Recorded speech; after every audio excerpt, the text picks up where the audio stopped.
Hello and welcome back to Focal Point. My name is Hobin, but you already know that. Last week I covered the COVID-19 situation and how tens and thousands of more people are going to die and how the government cares more about the worth of a dollar more than the worth of a human life. Now, I want to talk about a few things today though. First thing I want to talk about is the state of our world right now. We're living in a state of, I want to call it decay. We're losing jobs by the millions per day, and the government thinks that rolling out a stimulus package for $2 million is going to save the stock market. Not going to work. Here's why it's not going to work. I'm no economist, but I do have common sense. First thing first, the big stimulus package is going to give $1,000 to each American who is suffering with this in the country. Well, here's the thing. That $1,000 down in Georgia would go a lot farther with lower rate of living than a place like New York, where, fun fact, is the epicenter of the world right now.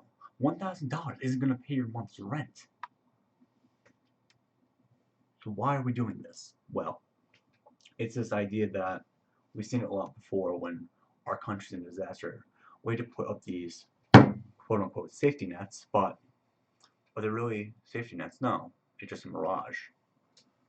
No, $1,000 for 1 month is going to cover the length of this country right now, the length of the problems of this country.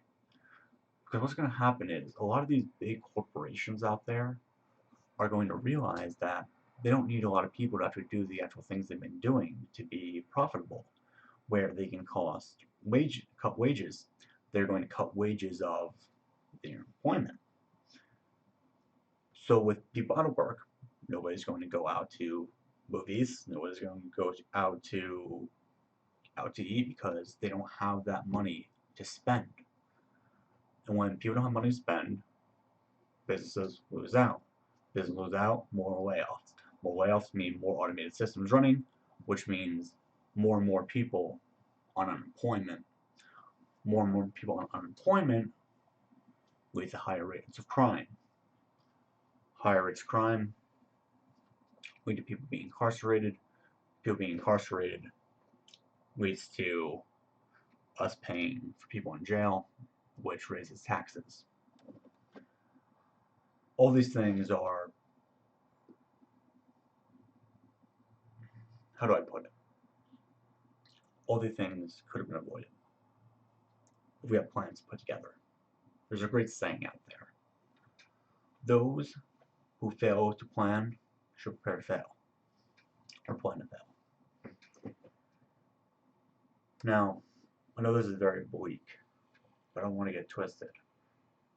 This show is that. This show is here to just throw out ideas, throw out common sense, get all this off my chest, because we're living in a country right now which is going down the tubes.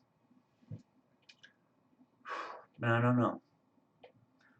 Upcoming election soon, we have two old white men who are so out of touch with the modern day world, I'm pretty sure both of them have dementia, even though they don't admit it. And not to mention that, they both have accusations of sexual harassment on both sides, and it's one of the things where, out of all the great people in this country, we have two asshats running for president.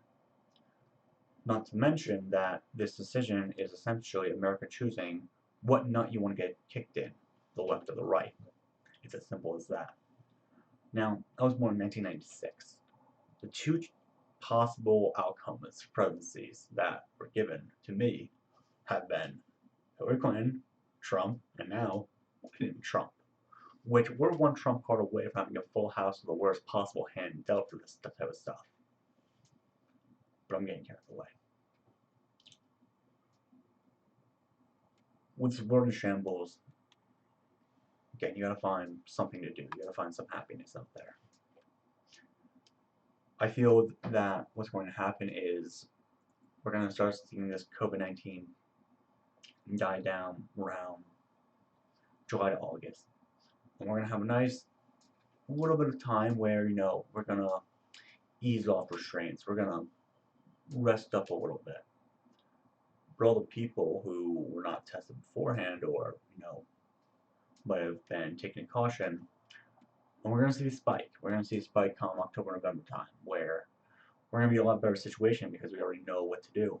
But these monthly plans that the government is trying to put out there, they're not going to do anything if we don't do long-term plans to begin with. We wouldn't have had an unemployment issue right now if there was plans, fail-safes put in place. We wouldn't have hospitals supremely understaffed with people dying if, again, plans were put in place. What are those plans? I don't know. Once again, I'm not an economist person. Economist. I'm not a government planner. I'm not even a politician. I'm just a guy with a little bit of common sense to call things out like they are. That's really all it is. Now, if you like this show, if you like what I'm talking about, give this video a like, give it a comment. I'll be here back next time to talk about, again, a few things that are really just on my mind. Until then, my name has been Joe Hobin. This has been Point Uncut. I will see you next time. And as always, stay safe out there. And if you're not home yet, I wish you the best luck getting home.